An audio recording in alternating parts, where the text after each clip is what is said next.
tukwaniriza mu program ey'ensonga Lugonvu's Show.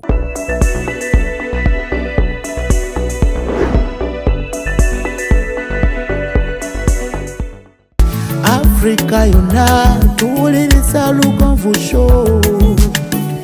Genda ke Bulaya, Latin America ne Buarabu. Chikolenga Lugonvu, wuliriza Lugonvu. Tonsubya Lugonvu, mwana wa mama, mwana wa tata. Mwana gwe Lugonvu, muwulire alina ensonga. Lugonvu shonge chikolenga Lugonvu, wuliriza Lugonvu yeka. Walabya Lugonvu, mwana wa mama, mwana wa tata. Lugonvu muwulire alina ensonga.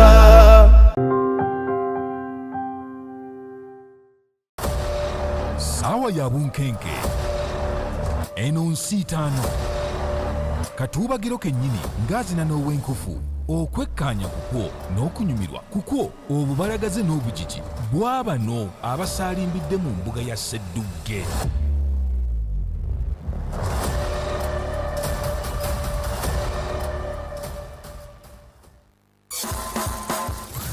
Sseddugge w'omwaka guno ddala Sseddugge ngambye ddala Sseddugge 2022 nka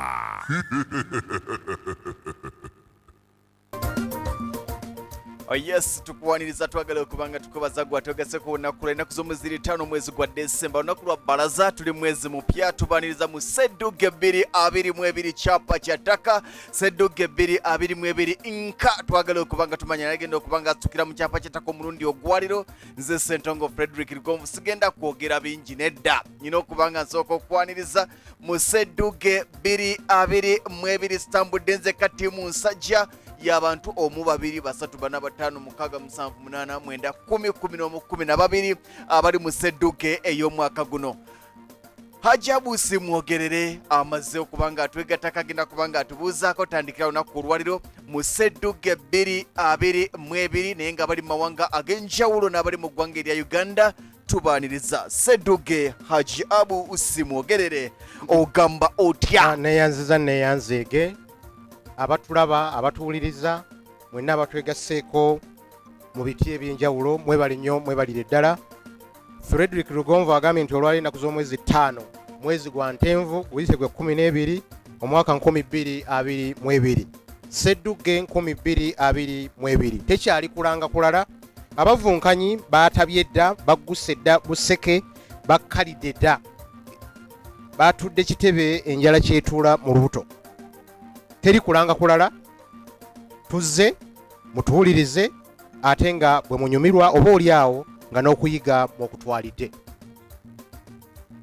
Weewaawo Hajabu simwogerere tweyanzeege njagala okusooka okwebaza abavugirizi baffe ba Hillview Academy Matanga. Kyapa kya ttaka. Kyapa kya ttaka Hillview essomero litandika mwaka gukya tugamba nti okwewandiisa kugenda kutandika mu makati g'omwezi guno ogwa Desemba. Somero lya primary okuva ku P1 mpaka P5 ya Hillview Academy Matanga. Njagala okubaza Balubwama local poultry breeders, njagala okubaza High Energies mwebale nnyo mwebalire ddala, njagala okubaza CS Events bano bakoze enteekateeka zonna okulaba emitunga bitambula bulungi. Malakai Ecology wetyo olunaku olwaliro njagala kubanga mbebaza abasobodde okubanga batukyaza ate mu kaseera ke kamu nebaze Lwingo General Hardware Focus General Construction tujerabira kubanga nabo mulimu bakoze makula balina engeri gye bavugiriddemu abavunkanyi bonna basanyufu essebo. Ewatali kumala kadde kona mulungi atulaba ku Lugonvu's Show abali ku Facebook n'abali ku YouTube live tubaaniriza. Hajabu simwogerere kugenda kubeera mulimo gw'okubeera nga tulungamya baani abasooka mu mbuga ya Sseddugge olunaku olwaliro ng'ennaku z'omwezi 5 omwezi ogwa Desemba omwaka 2022 okulondako ani agenda okubanga asitukira mu kyapa eky'ettaka ate sizoni ey'okubiri eya Sseddugge 2022. Hajabu simwogerere tosoggola gwe wasimye ajja kumala abagenda okulya empanga nga tutandika Sseddugge 2022 nnaku z'omwezi 5 omwezi ogw'e12 omwaka guno gwennyini mulimu Muwonge Julius mwana muzira ngabi agenda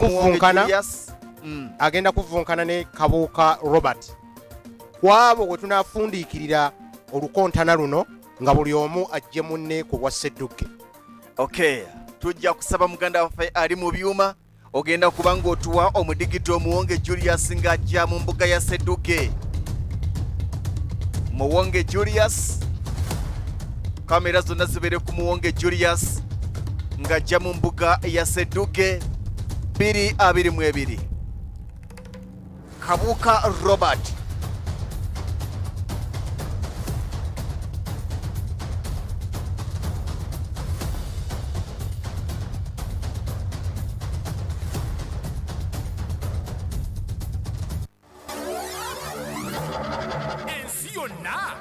begese amawanga 75 eddakiika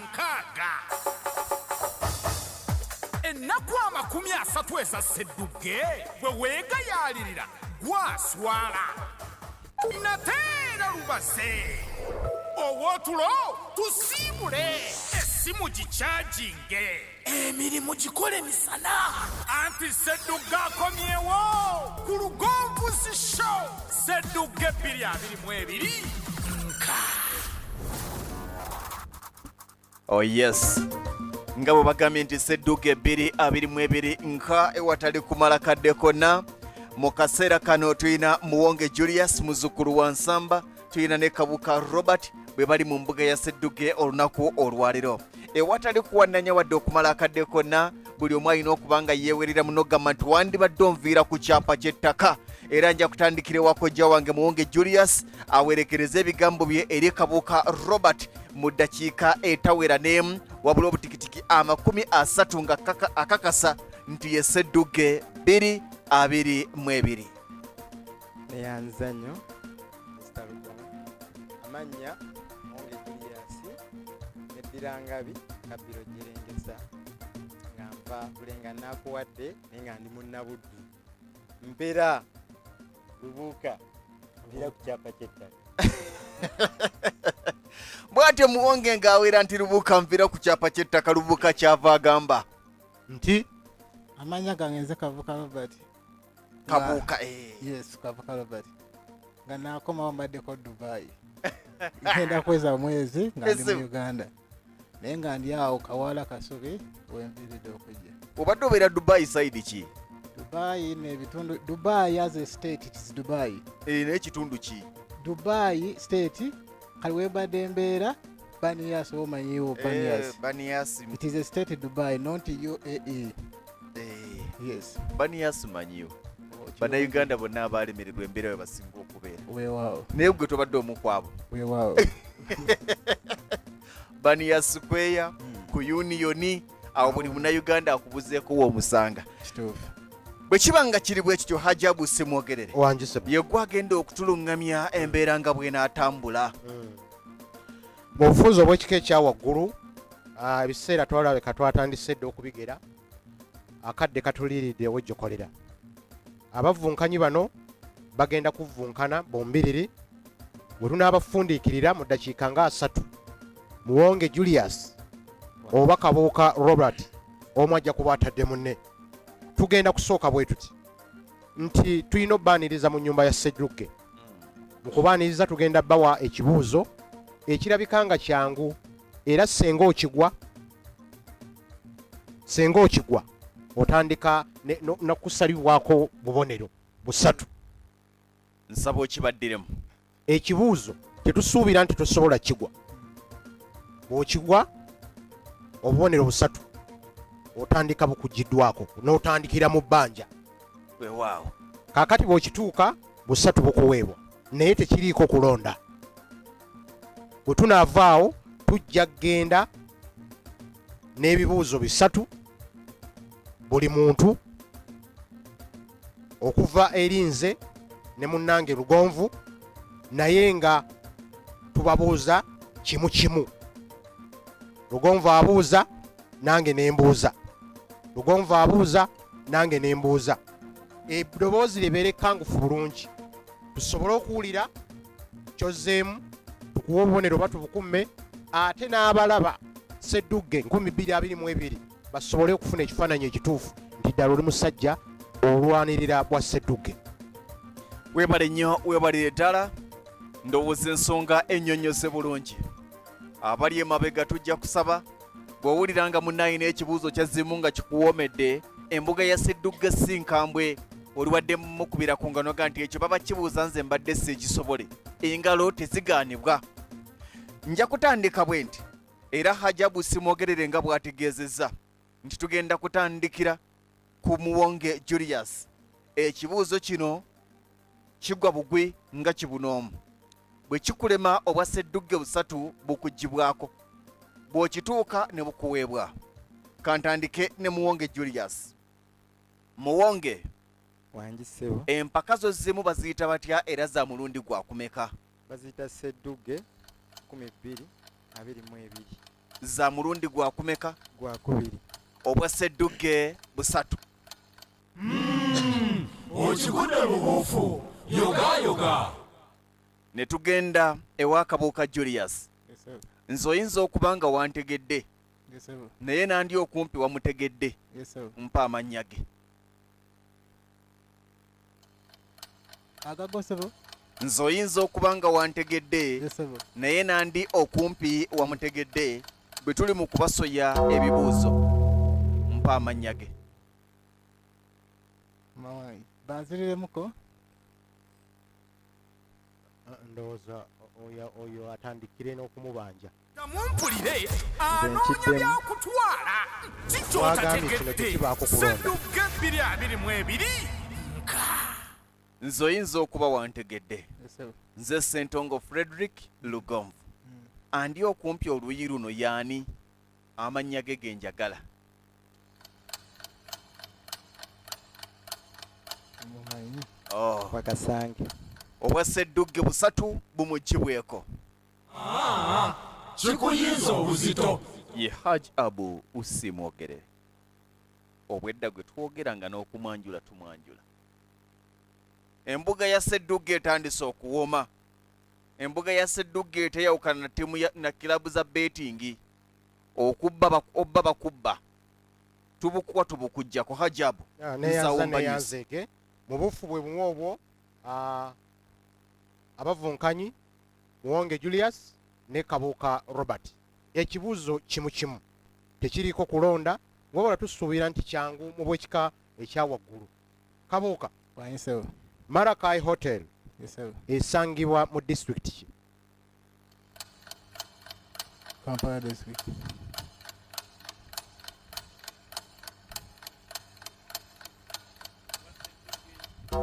Wakasange. Babo mujjeko.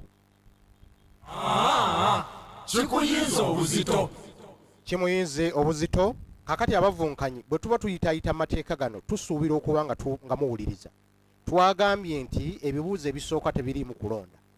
Kakati gwe alo gw'otana ne Wakasanke kijja kugisaako akabonero.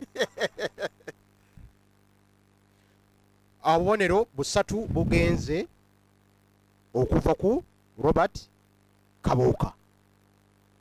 Ndowooza badde gy'oli ate tulabe ekigenda mu maaso. Awo w'otandikira okulaba nti Sseddugge obwa Sseddugge bundi kumpi oba bugenda busemberayo. Weewaawo oyogedde bulungi. Malakai Ecology esangibwa mu Town Council y'e Kajansi ate nga Kajansi Town Council eri mu Wakiso District. Kampala ng'ekibuga kikoma ku Freedom City. Freedom City ekitundu kiri Kampala, ekitundu kiri Wakiso. N'olwekyo ennamasuba we twawukanira kasita otuuka wano bakampeeko. Nja kusaba omukyala Elias, omwami Elias, akantu kano bakatuteera eyo. Tutandikira awo n'embuga ya Sseddugge etandise okuba ng'ebwoma. Ngenda kubanga ngende wa Muwonge Julius. Ngenda kukubuuza ebibuuzo bisatu. Buli kyoddamu kya bubonero busatu. Wano bwe kikulema tosalwako nedda. Naye akakodyo k'okulonda Mwekali naye wano ate olonda. bw'olonda ne kikulakira nga kakugibwako. Kasita weegazaanyiza mu mbuga ya munno nga teweeteeseteese kajja genda. Abagamba nti sabula lwakube engalo tuziwulire. Muwonge. Wanyisebo. Abagattagatta ebiwandiiko by'obuyigirize basobole okuweza oba okwenkanyankanya certificate naddala abaagala okwesimbawo ku bukulembeze. Wano jjukira ntugamba nti okwesimbawo ku bifo ebyenjawulo ebyowaggulu olina okuba waakiri ne siniya ey'omukaaga. Balina akakiiko gye baddukira okugeraageranya ebiwandiiko byabwe. Akakiiko kano kaakuba nnyo ebituli mu biwandiiko by'omukulu Pirasi Matimba. Akakiiko ako akaluŋŋamya n'ogeraageranya ebiwandiiko by'obuyigirize by'abantu bakayita batya mu Uganda? Curriculum Development Center. Curriculum Development Center temumukombya kabonero. Kikuyinza obuzito. Curriculum Development Center eruŋŋamya byansoma. Yekola curriculum. Kano bakayita National Council for Higher Education. Tugende neŋŋende wa Kabuuka Robert naye akyaliwo ye waali Kabuuka Robert. Ono ye ssaabawandiisi w'akakiiko akakola ku bigezo mu ggwanga ke bayita UNEB. Twali tumanyi nnyo Matthew Bukenya. Aliko ku lwaliro yaani?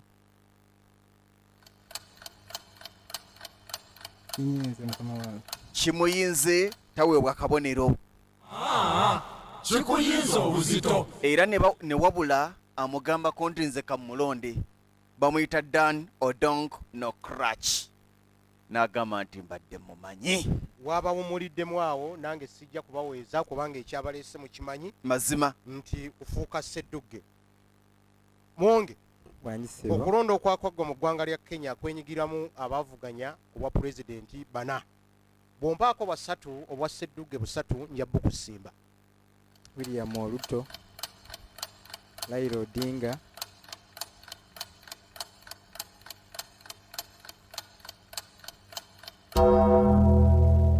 olulimi ne lwesiba olwesibidde ne gwali naye agamba ntayi seeteekera sironda bye saasudde. Kikuyinza obuzito. Mwonge Julius temuwa kabonero. Dr. William Ruto abadde mutuufu. Raila Odinga wakubiri. Reverend David Mwaule wakusatu ne Professor George wa Gikoyi yali wakuna. Abo taboogedde. Akabonero kagenze. Tugenze wa Kabuuka. Yes sir. Kabuuka. Yes sir. Okufa kwe yali Speaker olukiiko olukulu olw'eggwanga the Right Honorable Jacob Olanya. Yes sir. Ono kwamuzaalira ebitukula makaayi byazaalira ku nsiko. Yes sir. Olw'ebigambo byeyogera ate oluvannyuma ne bimuleetera okwetonda oba okukuba ku mavi. Ono yali ani era alina buvunaanyizibwa ki mu ggwanga lino? Sitegedde sebo. Saba kunziriramu. Okufa kwe yali Speaker olukiiko olukulu olw'eggwanga the Right Honorable Jacob Olanya. Ono kwamuzaalira ebitukula makaayi byazaalira ku nsiko. Bwe yayogera ebigambo ate tewaasala na kataayi n'abirya era n'akuba n'amavi. Ono yaani era alina buvunaanyizibwa ki mu ggwanga Uganda? Eri tumwine yakulira ebyamagye mu ggwanga. Eri tumwine General Eri tumwine yakulira ebyamagye mu ggwanga. Ennyanukula etebadde mbi wabula temuweesa wadde ekitundu kya kabonero. Kikuyinza obuzito. Ne gwali naye n'aga nti tajja kwetantala. Wakasanke oli kasita owulira nga kyazzeemu si kyekyo w'oyitira so tosuula nnanga. Kakati oyo yali Owinyi Dolo ye Ssaabalamuzi wa Uganda. Tugende wa Kabuuka. Obwa Wakasanke bululunkanire kasita owulira ng'oli tazzeemu si kyekyo. Tugenze wa Kabuuka.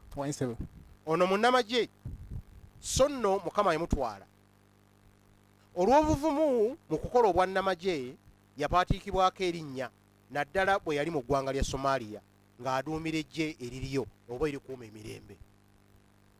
Erinnya ki eryamuweebwa? Byameja. Wakasanke. Wakasanke ku luno alabika atodde. Mpologoma ya Somalia. Mpologoma ya Somalia. Twagambye bwotyo bwogambye Isebo. twagambye nti ekibuuzo tewali mbeera ya kukittaaganaaga ate bwe kakutanda nga gw'olonze kitegeeza ky'olonze okyekakasa mpologoma ya Somalia naye ekituufu kyali nti Lion of Mogadishu not Somalia. Enjawulo yawula wakati w'okubikkula n'okufungula mu mbeera ey'engeri ng'eyo akabonero kamugibweko Kikuyinza obuzito. Akabonero mu Katole bakatodde kwani? Bakatodde ku Muwonge Julius. Muwonge Julius. Bwotyo bwe wanyusemu akatonotono mbanyuseemu naye nga mbakukwasa bw'oba ng'oba nkwasizza akantandikire wano Hajabusi mwogerere ebyo ebizibu ebyange byangu. Muwonge Julius ddamu kino owomese embuga ya Sseddugge. Omubaka Honora Mathias Mpuuga Nsamba mukulu wo nga tanatula mu ntebe y'okulonda oluvuganya gavumenti mu paalamenti y'eggwanga waliwo eyali mu kifo kino so nno mukyala gwe njagala ompa amannya ge. Kiza Wini oba Wini Kiza temumukombya ku bwa Sseddugge. Kikuyinza obuzito. Kyokka ne wabula era agamba nti nze Wini Kiza bwe yavaako ne kuddako omukyala gwe bayita Betty Awal Ochan ava mu bitundu eby'eggulu. Ne tugenda ewa Kabuuka. Kabuuka omuyaga gw'ekibiina ekya Nuupu era abasinga kye bagamba nti kyekiriwo oba oyagala oba toyagala. Ogwajja kataguleko ekibiina kya DP nga gukirese sseke. Bannakibiina abagundiivu baasalawo okubanga bakyabulira ne bagenda mu Nuupu. Njagala ompeeyo omubaka munna DP omukyalo omu yekka bw'ati eyali mu DP n'asala n'agenda mu Nuupu era n'awangula. Baali bangi naye empaako omu.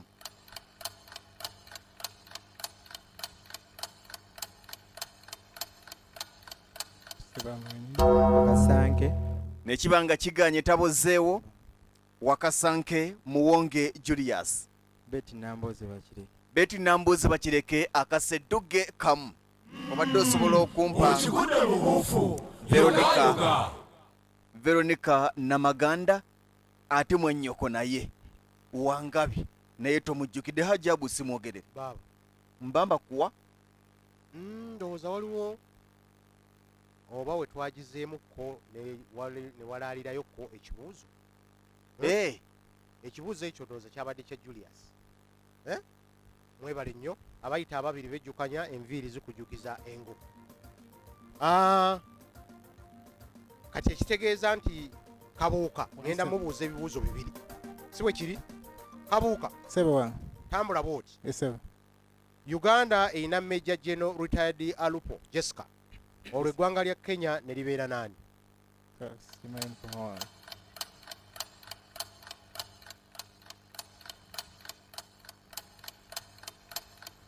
mumugyeko yagambidde dda ntamanyi.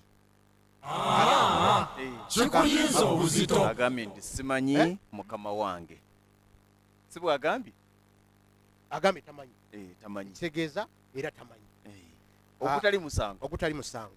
Kakati Kabuuka ani Muwonge Julius. Kibadde kiki ekibuuzo? Julius alina bibiri. Muwonge gwe babuuzizza. Babuuzizza Kabuuka. Kati nzira wa Muwonge. Muwonge bibiri. Muwa bibiri. Abasumba b'abalokole bangi. Bingi bye bakola ebibaawula ku bannaabwe. Kale mbuulira ono eyakoze ebitajja abagoberezi be n'abawenyula kibooko ng'abalanga okubeera abawumbatuutu nga bw'abalangira n'okubalangira gye bava.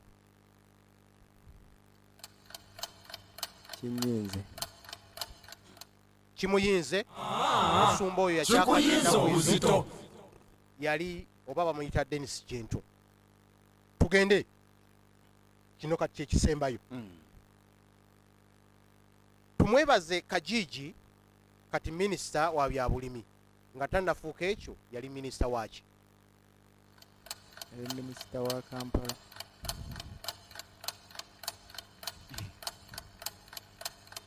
Kiganye. kituufu yaliko minisita wa Kampala era nga bakateekawo minisitule eyo ye yasooka okubeera naye nga tannaba kufuuka kika kikyali yali minisita wa kikula ky'abantu mu mbeera ey'engeri ng'eyo n'embeenenya ng'omusota bwe gwenenya obwoya gw'obamazeeyo ndowooza kati nze mbaddamu gumu guno nno gwa kwenunula oli waddembe okuddamu ekikyo n'olonda ne munno tutandikire wa kojja wange Muwonge Julius kojja wange Wandisebo mbwono ye mukulembeze w'ennono ebunyala tompa kitiibwa kimuweebwa mpa mannya ge amatongole kinyinza obuzito ne kibanga kimuyinze kikuyinza obuzito ate ne wataba alonda oyo si mulala ye Beeka Kimeze ne tugenda ewa Kabuuka Kabuuka mu byafaayo bya Uganda olina emyaka emeka emyaka 32 wakoma mu kyakumeka senior 4 ebyo bimanyi bino byengenda okubuuza bw'otakiddamu obwonzisi Kabuuka mu byafaayo bya Uganda ne yasooka okubeera omumyuka w'omukulembeze w'eggwanga eyasookera ddala nga Uganda efunye obwetwaze ate nno munnange Musoga banzire mukama wange ono mu byafaayo bya Uganda ye yasooka okubeera amyuka omukulembeze w'eggwanga eyasookera ddala nga Uganda kyegyefuna obwetwaze sekandi mukama wange Sanke Wakasanke sekandi temuwa kabonero Wakasanke tuwulire Nayigaga Specioza Wandera Kaziwendo zaga wadde agamba oyo ye mukyale yasooka okubeera vice president mu Uganda naye si vice president yasooka Wakasanke vice president yasooka muganda wange Muwonge bamuggyeko akabonero yasaalimbye dda kikuyinza obuzito nga tumaze okuggyako akabonero ani gw'obadde oyagala okwogera Samson Kiseka dokita era tubadde tujja kwongera akalala ovuya nako temukamuggyako ye Sir Wilberforce Nadiope ye first vice president of Uganda Haji Abusi mwogerere nange nembanga ninga abamaliriza nga twagala balamuzi baffe okutubuulira ensonga nga bwe zitambudde naye njagala okusooka okubanga twebaza betambudde nabo okuli Hillview Academy Matanga essomero ery'omulembe abaleese ekyapa ky'ettaka twebaze balubwama Poultry Breeders twebaze High Energy Electricals abatukoze obulungi obutali butono eruye woyi naye ani nani ninayo CS School of Deco abatimbi b'oku mikolo abakyasa ebiro bino era bw'okola omukolo gwonna ne gutatimbibwa bano bw'oba omanyi by'oba okola Lwengo General Hardware bagamba nti tolemerwa kuzimba lwa bbula lya nsimbi sonda ng'obateresa bakwatizeeko mu kirooto kyo ekyokulaba nga ozimba ennyumba Malakai Ecology akafo kotogwanye kusubwa kubanga bwe ntuuse wano mbadde nga atali mu Uganda eno eyaffe eya Yoweri Kaguta Museveni naye ekiri wano kijjobi nange kanneebaze Focus Construction abatukoze obulungi obutali butono bano bali mu byakuzimba era nga bajja kuzimbira ekizimbe ekyo kibeere nga kinekanekana ate bunekanekanyi twagala okuba nga twebaza family ya Lugomvizi Show ye musinzira okubeera nga mutulaba Haji Abusi mwogerere mu kaseera kano abalabi baffe n'abavunkanyi mu mbuga ya Sseddugge beetaaga okumanya bakoze batya n'olwekyo katumanye ati weerwaneku jayo naago mu buto oleme kusemba si kubanga obwana bukuyisaamu emimwa katukutwale mu kibalo ani akize ku ani ani akyaleebya ani akyakuobedde ani akameme gwe kakubye katukuwa omugatte owulire Sseddugge aya basi tweyanzeege abavunkanyi abawerekedde ku bavunkanyi bano musooke mbakubireko bugalo mwebale nnyo mwebali eddala okubalinnyira musaayi naye nga bw'omanyi nti bweyinda si bwetonya ebintu bitambudde ng'era bwe bitambudde. Muwonge Julius, sijja kumenya kawonvu na kagga, nja kugamba nti olukontana luno we lukyafundiikiridde afunye obubonero 5. Kakati Kabuuka Robert akoze oba agezezzaako. Edda we twasomeranga ng'alipoota ze tusomerako baddimansita baziwandiikako mu Luganda. Ng'ayinza okugamba bw'oteefubeeke ng'ejja kukulya emirembe gyaffe ogira ogezaako. awo Kakati Kalungi Robert, Kabuuka Robert, ebintu tebinnaba mugendera butooke, kubanga ku obubonero bwe yandifunye ate tumubanja obubonero 6, bweganga alina okuddamu ebibuuzo 2 afune obubonero 6 abeere nga talinaayo kabonero wadde akamu. obwabu tusasule. Abaayita okubala bagamba nti tumubanja -6. Okay. bwe kityo bwe kitambudde. Muwonge Julius ayina obubonero 5 ate nga Kabuuka Robert ye talinayo kabonero konna okujjako okubanjibwa obubonero bulala 6. Naye wano wenjagala okubanga mbatwalira mu kitundu ekyokubiri ekya Sseddugge 2-22 tugenda kubeera nga tufuna ebibuuzo 2 ku buli sayidi. Kitegeeza nti nze bwe nkubuuza ebibuuzo 2 ne Hajjabu n'akubuuza ebibuuzo 2 ogenda kubanga olina obubonero 12. Kati ekitegeeza nti Kabuuka akyaliko waddemba okusooka n'addamu 2 ebisoose ne yeesasula ate n'addamu 2 ebya Hajjabu n'awezaayo 6. Naye ekyo jja kikola ng'osabirira Muwonge abeere nga talina gy'alya okuggyako kwemonkolerako akulonde tumusale. Awo embeera Muwonge sijja mukulonda. kale Saawa ya bunkenke eno nsi 5 katuubagiro kennyini ng'azina n'ow'enkofu okwekkaanya kukwo n'okunyumirwa kukwo obubalagaze n'obugigi bw'abano abasaalimbidde mu mbuga ya Sseddugge.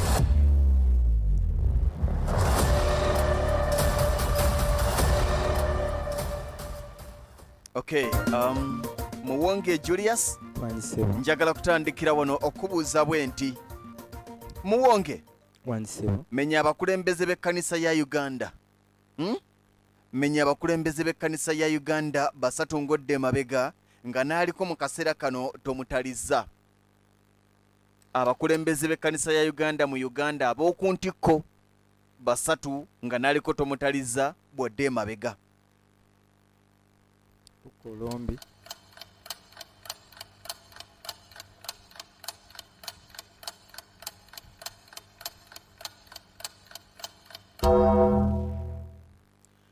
nekibanga kiganye nekyerondera taba mubbi Kikuyinza obuzito. kyesirikidde omuzigo mu ttimpa. n'atatawaana si kulwa ng'oyongera omumusala ebbanja lyeyongere.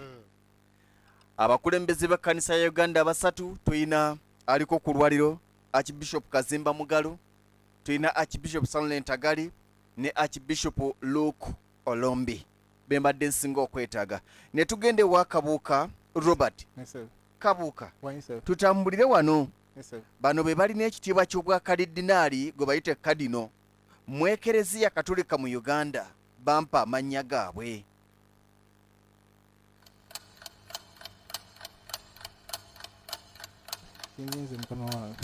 Nekibanga naye kimuyinze tabozzeeyo. Kikuyinza obuzito. Kyokka ne wabula amulonda. Mu Uganda tuyina kalidinaali omu yekka, Kadino Emmanuel Wamala. Nemba nga nzirayo ewa Muwonge Emmanuel Julius. Muwonge Julius, tutambule bwe tuti. Mu Uganda ani muduumizi w'ebitongole bikuumaddembe byonna ow'oku ntikko?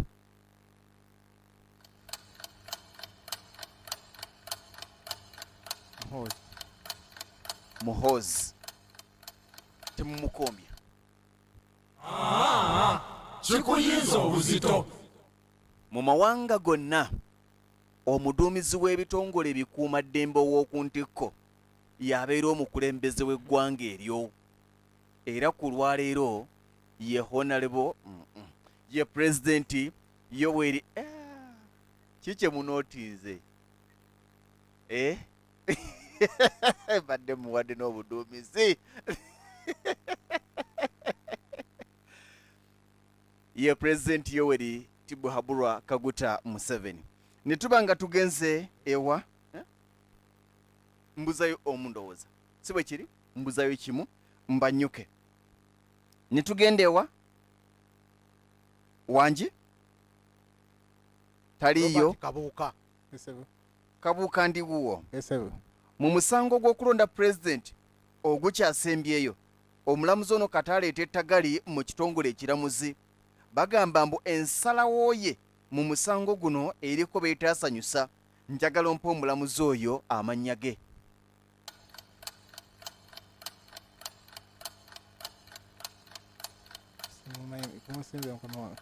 Kamumanyi temumukombya kabonero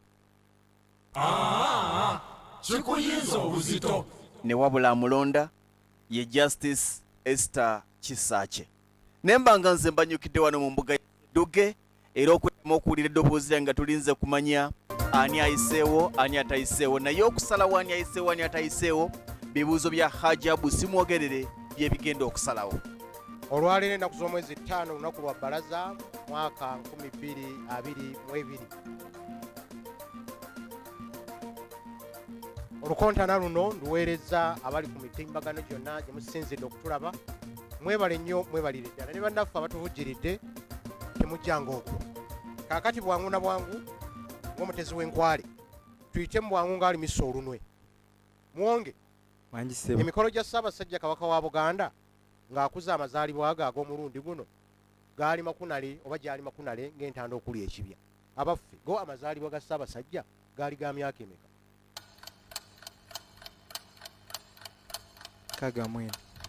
nkaaga mwena. Abatolobya empandiiso temukola ensobi ne mumukombya wadde ekitundu kya kabonero. Kikuyinza obuzito. Nkaaga mu 7 tudde ewa Kabuuka Jeno Girigoli Mugisha Muntu kati mukulembeze wa kibiina kya byabufuzi mu bufunze ekifunzibwa n'ennukuta anti kale gwe akimanyi obulungi gattulula ennyukuta anti zigattulula anti zigattulule zigattulule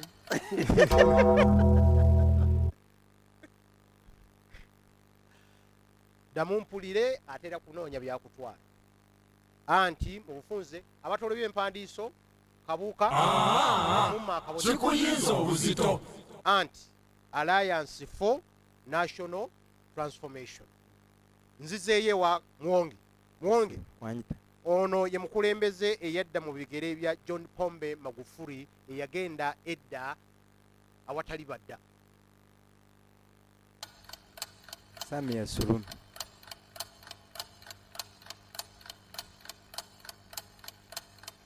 obubonero busatu obwa Sseddugge Hassan Suluhu okigudde lubuufu yoga kanfundikire noono Robert Kabuuka. Yes. Kubano ababiri kato ne waswa ani afuula nnyina Nalongo kato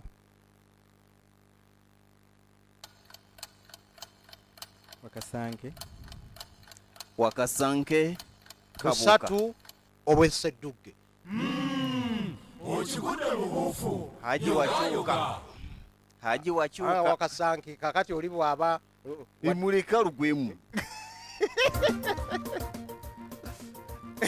n'essanyu ery'ekika ekyawaggulu oba n'obuwombeefu obw'ekika ekyawaggulu nga mpita mu bateesiteesi ba Sseddugge 2022 nangirira olukontana olusoose olw'ennaku z'omwezi nga 5 omwezi ogw'e12 omwaka 2022 lufundikiriddwa bwe lutyo n'abakontanyi oba n'abavunkanyi Muwonge Julius, Kabuuka Robert, omuzindalo gudde wa Federico Lugonvu atatubuli ekigenda maaso wadde bitera kuba bizigo. Weewaawo webale nnyo webalire ddala Hajabu simwogerere nange njagala okwongera okwebaza abateesiteesi aba Sseddugge 2022 mu kaseera ke kamu nzikiriza ensooka neebaza abavugirizi baffe ab'ensonga bakoze obutawiira okulaba ng'enteekateeka zino zitambula bulungi. Njagala okubaza Hillview Academy Matanga, ssomero lya mulembe nnyo era gamba nti munenge obanga olowooza wogenda okutwala omwana wo mutwale ku Hillview Academy Matanga primary P1 paka P7 naye ng'okuwandiisa abayizi bagenda kutandikira ku P1 paka P4 ate P5 P6 P7 ayina kubanga mwana wa munda. Njagala kwebaza Wandege ya Imaging Center, bano bakugu mu kukebera endwadde ez'enjawulo era Dr. Aida Nasolo gyali yagambye nti genda kupime centimeters per second alabe bw'oyimiridde centimeters per second alabe. Dr. Aida Nasolo akutumidde. Njagala kubaza Balubwama Local Poultry Breeders batukoze obulungi obutali butono ate mu kaseera ke kamu nebaze High Energy Electricals, bano nabo bali mu by'amasannyalaze. CS Events ne CS School of Deco, bano bali mu byakutimba ku mikolo n'okubangula abaana okubanga bayiga okutimba ku mikolo. Hajabu simwogerere nga bwe tulinda obubonero bw'abantu baffe, gwe eyo inayo baani abakutaddemu kasente. Eco Lodge bankoze obulungi obutagambika. Ndi wano ndi mu ngeri ya sebinaagina akafo koyinza okubeeramu neweerabye n'ebiri eka.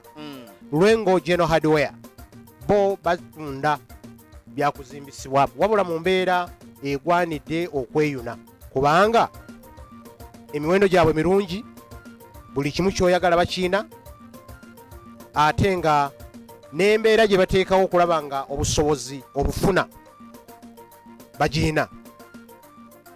Balubwama Local Agro Enterprises Limited, bano bakugu oba bakafulu mu by'obulimi, mu by'obulunzi n'ebintu ebirala ebivaamu ensimbi kwegamba batondawo emirimu mu ngeri emu oba endala.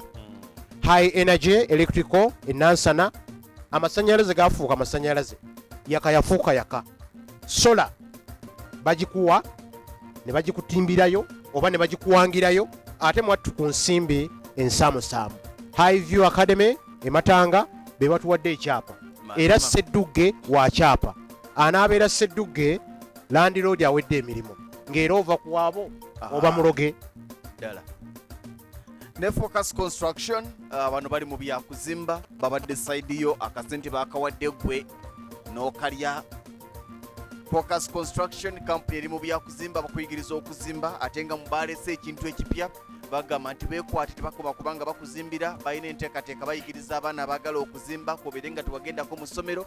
Weekwate Focus Construction bagenda kubanga bakuyamba okweyigiriza okuzimba, okuba pulaani z'ebizimbe, okubalirira ekizimbe nga baga nti ekyo kijja kumalawo obukadde 3 era ne kimalawo obukadde 3, kijja kumalirawo obukadde 10 ne kimalawo obukadde 10 beba Focus Construction. Mu kaseera kano Hajabu simwogerere agenda kubatubuulira ababadde mu lufunkana olunaku olwaliro bakoze batya, ani ayiseewo, ani asigadde emabega. naye owaayi ez'omulundi guno sinaasoboka. Sseddugge 2022 katukutwale mu kibalo. Ani akize ku ani? Ani akyaleebya? Ani akyakoobedde? Ani akameme gwe kakubye? Katukuwe omugatte owulire Sseddugge. mu kwewala okulondobereza ng'enyanyaga emu nti kabaka yankongoola, tetujja kugenda mu mitendera bubonero bano ngeri gye babufunyeemu. Tubadde n'abakyala embavu abamanyi okubala, abagasse ate nga bwebawula n'okubisa mwattu bakubisiza n'okugabiza ne bagabiza. Olukontana okuva olwatandikidde tugenza oddutuuka ku nsanda nga Kabuka Robert alwanye Masajja eyabadde abanjibwa obubonero 6, tufundikidde abanjibwa obubonero 3.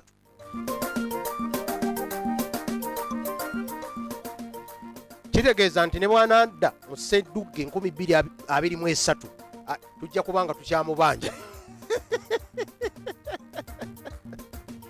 Julius Muwonge olukontana olwasoose yabadde n'obubonero 5 alwanye nga bwamusalako bwagattako n'agattako obubonero 3.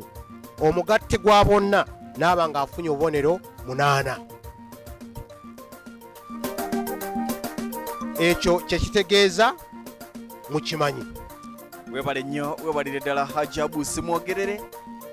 Julius Muwonge bw'ati ayiseewo genda ku luvunkana oluddako olw'abavunkanyi omwenda abaseddugge 222 era ng'ayiseewo n'obubonero 8 ate Kabuka Robert n'abanga aviiriddemu awo avuddemu nga tumubanja obubonero 3. Olunaku olw'enkya ng'ennaku z'omwezi 6 omwezi ogwa Desemba bano bwe bali mu luvunkana olunaku olw'enkya. Mu luvunkana lw'enkya tulina Kalyemenya Douglas agenda kubanga tuuka ne Bagambe Paulo.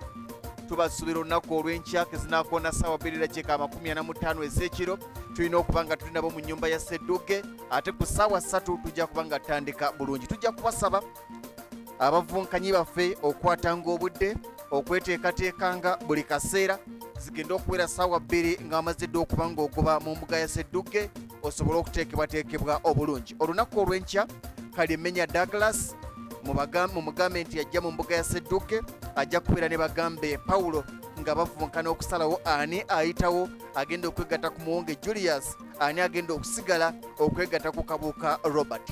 Okujjako nga Hajabu Simogerere alina kyagamba. Nze nja kubebaza bwebaza butambudde ffenna kuba gye twatandikidde paka wano we tuli ku lwaliro. Njagala okubaza abavugirizi baffe watali kubamenya kubanga twabannyonnyodde dda. Njagala okubaza ttiimu gye tukoze nayo.